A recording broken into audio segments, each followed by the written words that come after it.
नमस्कार। आज हम अपने श्रोता के भेजे दस्तावेजों के आधार पर बात कर रहे हैं इजराइल और ईरान के बीच चल रहे एक बहुत ही जटिल संघर्ष की। ये कोई आमने सामने की लड़ाई नहीं है, बल्कि जिसे कहते हैं छिपा हुआ युद्ध या शैडो वॉर, जो काफी लंबे समय से चल रहा है।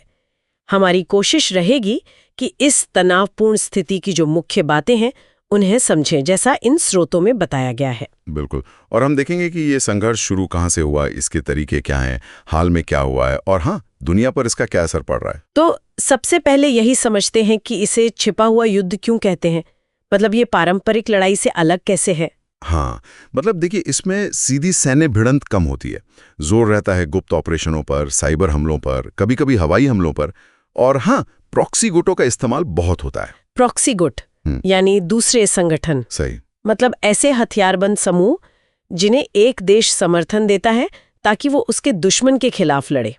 इससे सीधी लड़ाई का खतरा कम हो जाता है कि ईरान का जो मौजूदा शासन है वो इजराइल के अस्तित्व को ही स्वीकार नहीं करता। हाँ, ये उनकी विचारधारा का एक अहम हिस्सा है और वो हमास और इस्लामिक जिहाद जैसे फिलिस्तीनी समूहों का खुलकर समर्थन भी करते हैं। और दूसरी तरफ इजराइल है जो ईरान को अपने लिए सबसे बड़ा खतरा मानता है। बिल्कुल, खासकर ईरान के परमाणु कार्यक्रम की वजह से। और साथ ही ईरान जिन लड़ाकों को हथियार और पैसा देता है, जैसे लेबनान में हिजबुल्लाह, वो इजराइल के लिए सीधा खतरा है। तो ये लड़ाई कई मोर्चों पर चल रही है।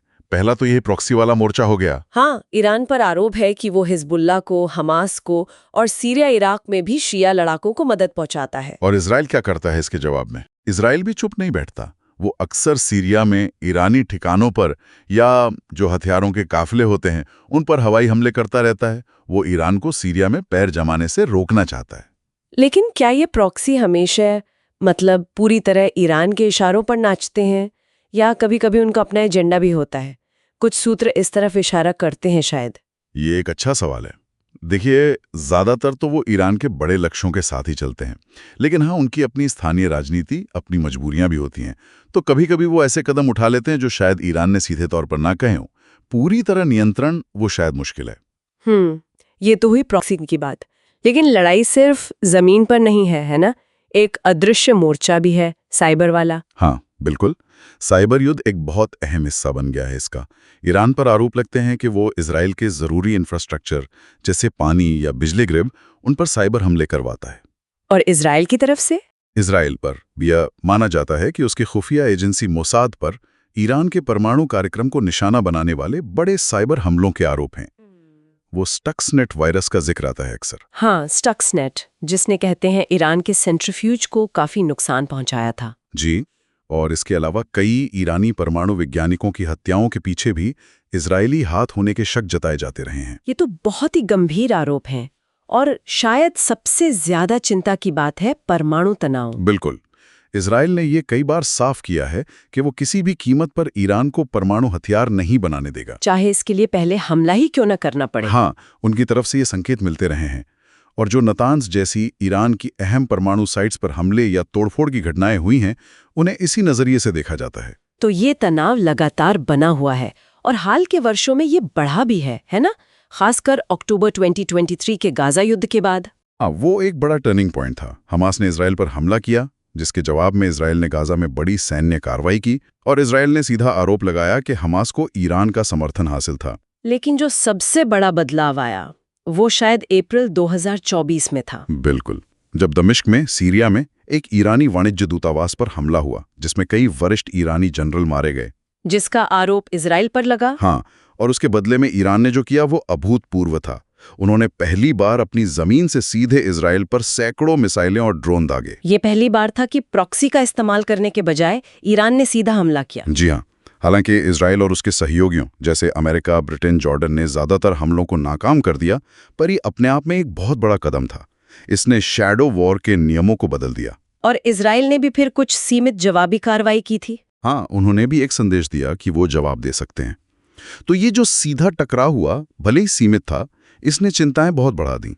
क्योंकि अब गलतफहमी से या किसी छोटी घटना से बात बहुत आगे बढ़ सकती है। बिल्कुल, एस्केलेशन का खतरा यानी तनाव के अचानक बहुत बढ़ जाने का खतरा अब पहले से कहीं ज्यादा है। और इस पूरे संघर्ष का असर सिर्फ इन दो देशों तक तो सीमित नहीं है। नहीं, बिल्कुल नहीं। इसका असर पूरे मध्य पूर्व पर पड़ता है। अस्थिरता फैलती है, एक बड़े क्षेत्रीय युद्ध का डर हमेशा बना रहता है। और तेल की कीमतों पर भी असर पड़ता होगा, फारस की खाड़ी का इलाका है। जाहिर है, जब भी यहाँ तनाव बढ़ता है, दुनिया भर में तेल की सप्लाई और कीमतों पर असर पड़ता है। इसमें अमेरिका की भूमिका भी काफी अहम रहती है। हाँ, अमेरिका इजराइल का एक प्रमुख सहयोगी है। वो ईरान पर दबाव भी बनाए रखता है प्रतिबंधों के जरिए। जी, लेकिन साथ ही वो कोशिश भी करता है कि तनाव पूरी तरह से हाथ से ना निकल जाए। डिप्लोमेसी यानी कूटनीति के जरिए भी रास्ते निकालने की कोशिशें चलती रहती हैं। तो अगर हम आज देखें मध्य 2025 की स्थिति, जैसा कि ये स्रोत बता रहे हैं, तो ये खुला युद्ध तो नहीं है। नहीं, खुला युद्ध नहीं है, लेकिन ये एक तरह से लगातार टकराव की कगार पर रहने वाली स्थिति है, जिसे कांस्टेंट ब्रिंकमैनशिप कहते हैं। मतलब दोनों पक्ष खतरनाक हद तक आगे बढ़ते हैं, लेकिन फिर शायद थोड़ा पीछे हट जाते हैं। हाँ, कुछ ऐसा ही। सीरिया और लेबनान में इजरायली हमले अब भी होते रहते हैं। ईरान समर्थित गुट भी छोटे मोटे हमले करते रहते हैं। ये एक खतरनाक संतुलन है। तो संक्षेप में कहें तो इजराइल ईरान संघर्ष एक बहुस्तरीय, लंबे समय से चल रहा छिपा हुआ युद्ध है, जो प्रॉक्सी, साइबर हमलों, खुफिया ऑपरेशनों और अब कभी-कभी सीधे टकराव के जरिए भी लड़ा जा रहा है। स्थिति बहुत ही नाजुक है। बिल्कुल, ये एक ऐसी शतरंज की बिसात है जहां दोनों खिलाड़ी लगातार एक दूसरे की अगली चाल का अंदाजा लगा रहे हैं, और एक गलत चाल के नतीजे बहुत गंभीर हो सकते हैं। और हम अपने श्रोता के लिए एक सवाल के साथ इसे समाप्त करते हैं।